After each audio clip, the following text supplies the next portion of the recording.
خطبہ جمعہ ہو رہا تھا تو جناب علی المرتضیٰ نے جمعہ روک کے فرمایا بتاؤ بھائی مسلمانوں سب سے بہادر کون ہے؟ لوگوں نے کہا حضور آپ ہی سب سے بہادر ہے، زمانہ جانتا ہے۔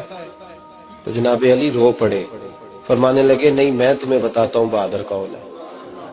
جناب کون ہے؟ فرمانے لگے ایک دن ایسا بھی آیا کہ مکے کے سارے سردار کٹھے ہو کے محبوب پاک پہ حملہ کرنے لگے، حضور کو گرا لیا۔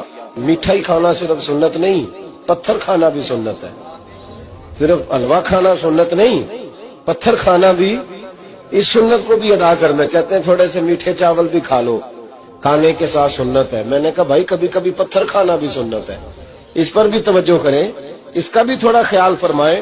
کہتے ہیں حضرت علی کفار مکہ نے نبی پاک صلی اللہ علیہ وسلم کو گرا لیا اور معاذ اللہ تشدد کرنے لگے۔ فرماتے ہیں کوئی زور زور سے پکار رہا تھا، میرے کانوں میں آواز آئی جب میں گھر میں تھا، کوئی زور زور سے پکار رہا تھا، اور وہ کیا کہہ رہا تھا؟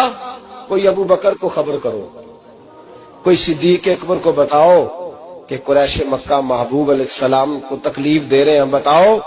حضرت علی کہتے ہیں جب تک میں باہر نکلا تو میں نے ابو بکر کو دوڑتے ہوئے دیکھا، صدیق اکبر کے پیروں میں جوتا کوئی نہیں، سر پہ ٹوپی کوئی نہیں، تینوں لب دیاں آپ گواچے، سانو اپنی خبر نہیں کوئی۔ کہتے ہیں بھاگتے جا رہے ہیں، اور پھر جب صدیق اکبر پہنچے تو میں دوڑا آ رہا تھا اور منظر دیکھ بھی رہا تھا کہ ابو بکر صدیق نے ایک کافر کو ادھر پھینکا، دوسرے کو ادھر پھینکا، تیسرے کو ادھر، اور ساتھ ساتھ فرماتے جا رہے ہیں ظالموں اسے مارتے ہو جو تمہیں جنت کا راستہ دکھاتا ہے، ظالموں ان پر تشدد کرتے ہو جو تمہیں جہنم سے بچاتے ہیں، جو تمہیں اللہ کا قرب دیتے ہیں، جو تمہیں دنیا کی آزمائشوں سے بچانے آئے۔ کہتے ہیں جب جناب صدیق اکبر نے دیکھا کہ پیچھے نہیں ہٹ رہے، بڑا مشکل کام نہیں کسی کے حصے کی مار کھانا، دین کا نام لے کے اپنا قد اونچا کرنا بڑا آسان ہے، لیکن 4 اینٹیں اٹھا کے کسی مسجد میں لگانی پڑ جائیں تو لوگوں کی شان میں کمی آتی ہے معاذ اللہ۔ جناب ابو بکر صدیق رضی اللہ تعالیٰ عنہ حضور کے اوپر لیٹ گئے، اور مولا علی فرماتے ہیں نبی پاک کے حصے کی ساری مار ابو بکر صدیق نے کھائی، اور اتنی مار کھائی کہ بے ہوش ہو گئے۔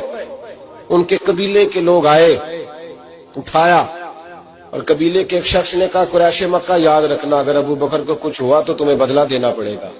لے گئے۔ ان کی اماں کہتی ہیں ساری رات میں اپنے بیٹے کے زخم دھوتی رہی اور میں روتی رہی، ساری رات میں پٹیاں کرتی رہی اور میں پریشان رہی۔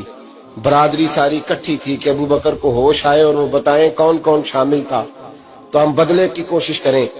والدہ کہتی ہیں میرے دل میں خیال تھا کہ ابو بکر تو جب بھی اٹھے گا پہلا نام محمد عربی کا لے گا صلی اللہ علیہ وسلم، تو یہ تو ناراض ہو جائے گا۔ کہتی خیال تھا کہ تھوڑی دیر کے لیے اپنے محبوب کا نام کبھی معاذ اللہ نہ لے، برادری کٹھی ہے، میرے دل میں خیال تھا، لیکن کہتے ہیں وہی ہوا۔ حضرت سیدنا ابو بکر صدیق کی آنکھ کھلی، کہا حضور کا پتہ بتاؤ۔ اماں کہتی ہیں میں نے کان میں کہا ابو بکر ذرا ٹھہر جا، برادری ساری کٹھی ہے، تو حضور کا نام لے گا تو چلے جائیں گے۔ تو کہتے ہیں ابو بکر اٹھ کے بیٹھ گئے، کہنے لگے جس نے بیٹھنا ہے بیٹھے، جس نے جانا ہے جائے۔